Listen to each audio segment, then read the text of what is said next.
नमस्कार, मैं हूं दिबांजलि मोइत्रा।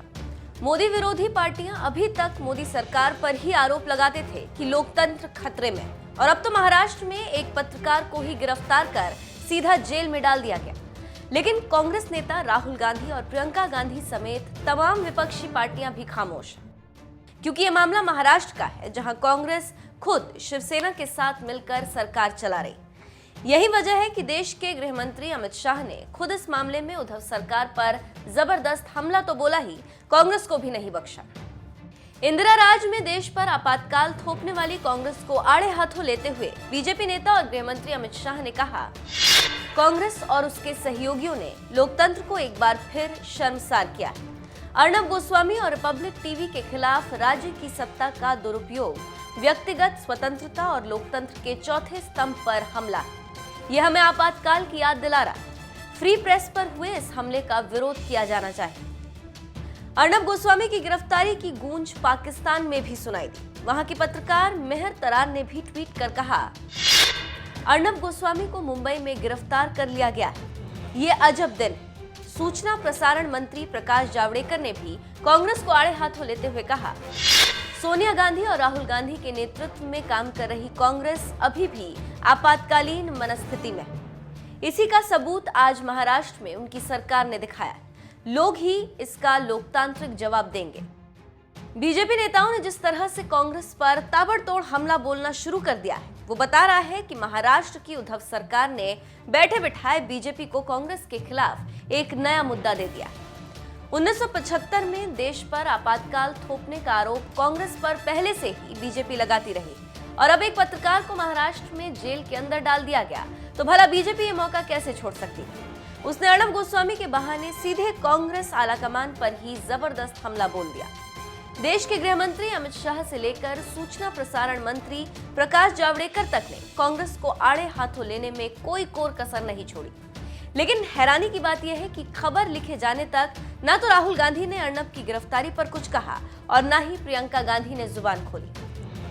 कांग्रेस नेताओं ने लगता है अर्नब गोस्वामी मामले में चुप्पी साधना ही बेहतर समझ लिया। बहरहाल महाराष्ट्र की उद्धव सरकार की वजह से कांग्रेस की मुश्किलें बढ़ गई। अब देखना यह है कि बीजेपी के इस वार पर कांग्रेस किस तरह से पलटवार करती है।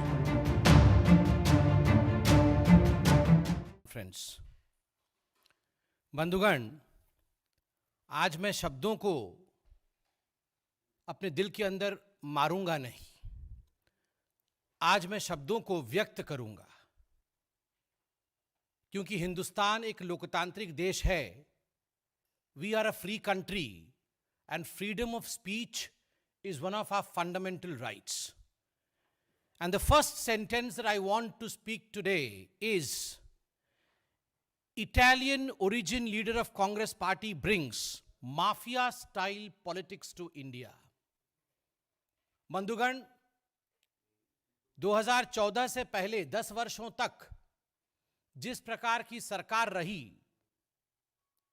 एक इटालियन कुल की, इटालियन डायनास्टी की सरकार, और मैं आज परहेज नहीं करूंगा ये कहने में, I will not shy away from saying the truth, that as far as the leader of this Italian mafia is concerned, she is none other than one of the ones whose father was extremely close to Mussolini.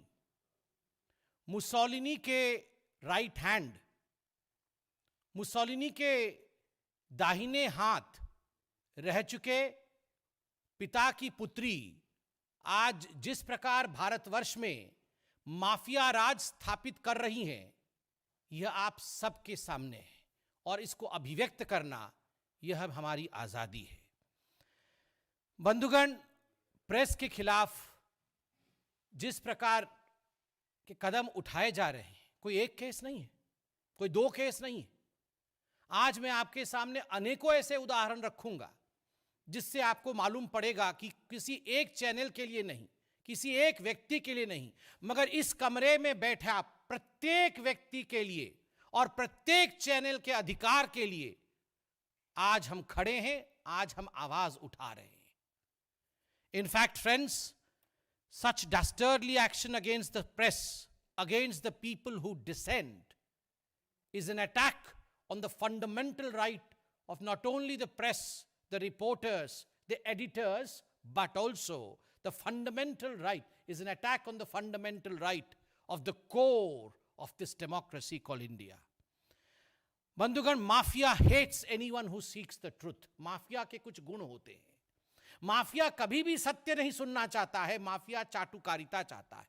Mafia हमेशा एक committed bureaucracy चाहती है. Mafia हमेशा एक committed judiciary चाहती है. Mafia हमेशा एक कमिटेड जर्नलिस्ट चाहता है, एक कमिटेड जर्नलिज्म चाहता है, एक कमिटेड मीडिया चाहता है. बंधुगण, यही वो माफिया सरकार है. माफिया, और देखिए विडंबना, माफिया मां बेटे का जो माफिया सरकार है, इसने केवल प्रेस के ऊपर आघात किया हो ऐसा नहीं. जब इनको फेवरेबल जजमेंट नहीं मिलता है तो ये चीफ जस्टिस ऑफ इंडिया तक को नहीं छोड़ते हैं. They attack on the CJI of India. They move ahead for the impeachment of CJI of India. They call the CJI of India by names. तो ये केवल प्रेस का विषय नहीं है, यह विषय हम में से प्रत्येक नागरिक का है. हर नागरिक इस देश में सर उठा के जी सके और सत्य के साथ खड़े हो सके, ये माफिया होने नहीं देना चाहती है. Mafia loves corruption. माफिया भ्रष्टाचार को पसंद करती है, और जो लोग भ्रष्टाचार के विरोध आवाज उठाते हैं, माफिया उनको दबाने का प्रयास करती है. Mafia hates common man. साधारण व्यक्ति, समीत ठाकर एक साधारण व्यक्ति है, कोई अमीर व्यक्ति नहीं, कोई बहुत बड़े परिवार से नहीं आता, मगर उसके ऊपर काला कपड़ा ढक करके, उसको बांध करके जिस प्रकार आतंकवादी के रूप में एक कोर्ट के सामने प्रस्तुत किया जाता है, और जब कोर्ट उसे बेल देती है तो माफिया उसे पुनः गिरफ्तार कराती है और पुनः काल कोठरी में ढकेल देती है, ये माफिया का चरित्र है. Mafia loves drugs. ड्रग्स का सिंडिकेट खोलना, ड्रग्स का कारोबार करना, यह माफिया को पसंद है. और जो ड्रग के खिलाफ आवाज उठाएगा, जो सत्य के लिए खड़ा होगा, माफिया उसे पनपने नहीं देगी. चाहे उसे घुटने पर क्यों ना लाना पड़े, माफिया वो सब कुछ करेगी. माफिया बाहर से सुंदर दिखता है. हमेशा ये माफिया का चरित्र है कि जो माफिया का एक्सटीरियर होगा वो बड़ा डेकोरेटेड होगा. कॉलम्स लिखा जाएगा, आर्टिकल्स लिखे जाएंगे माफिया द्वारा कि देखो हम कितने चरित्रवान हैं, हम कैसे डेमोक्रेसी को प्रोटेक्ट करने वाले हैं.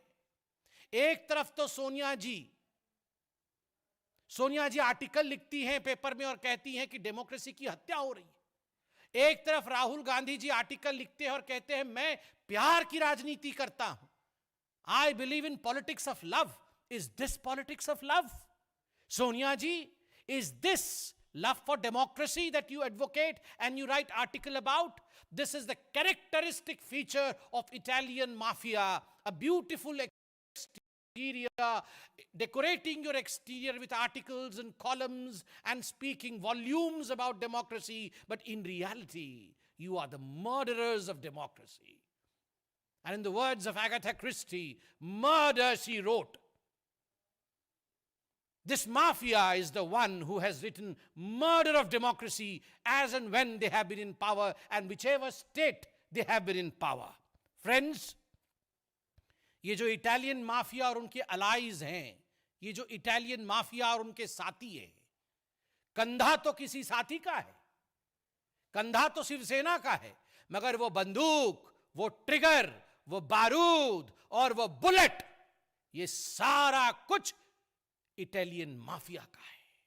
ये सारा कुछ उन मां बेटे का है जो हिंदुस्तान में डेमोक्रेसी को समाप्त करने के लिए लड़ रहे हैं.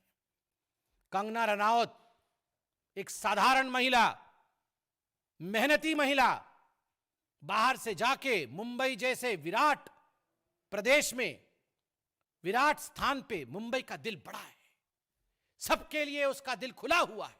वहां वो जाती है, मेहनत करती है, आगे बढ़ती है, और उसको क्या मिलता है? ये माफिया उसका घर डेमोलिश कर देती है. ना कोई कानून, ना कोई आईन, ना कोई बही. There is no law, there is no word of law, there is no justice, and you demolish the home of Kangana Ranaut just because she demanded certain answers. just because she wanted to know about Sushant Singh Rajput, just because she spoke against the government, just because she attacked mother and son? Is this the way you would behave with an ordinary citizen? साधारण लोगों के साथ, समित ठाकर जैसे साधारण लोगों के साथ जिस प्रकार से ये माफिया व्यवहार कर रही है, वो अब आप सबके सामने है। बंधुगण, आपने देखा है, यहां सारे चैनल बैठे हैं और मैं एक बात कहना चाहूंगा रामधारी सिंह दिनकर का। रामधारी सिंह दिनकर वही हैं जिन्होंने कहा था सिंहासन खाली कर की जनता आती है। इमरजेंसी के समय जिन्होंने हम सबको जगाया था, हम सबको आगे बढ़ाया था, उसी रामधारी सिंह दिनकर ने कहा है, और मैं ये पढ़ना चाहूंगा, समर शेष है, समर शेष है नहीं पाप का भागी केवल व्याघ्र, समर शेष है नहीं पाप का भागी केवल व्याघ्र, जो तटस्थ हैं समय लिखेगा उनका भी अपराध।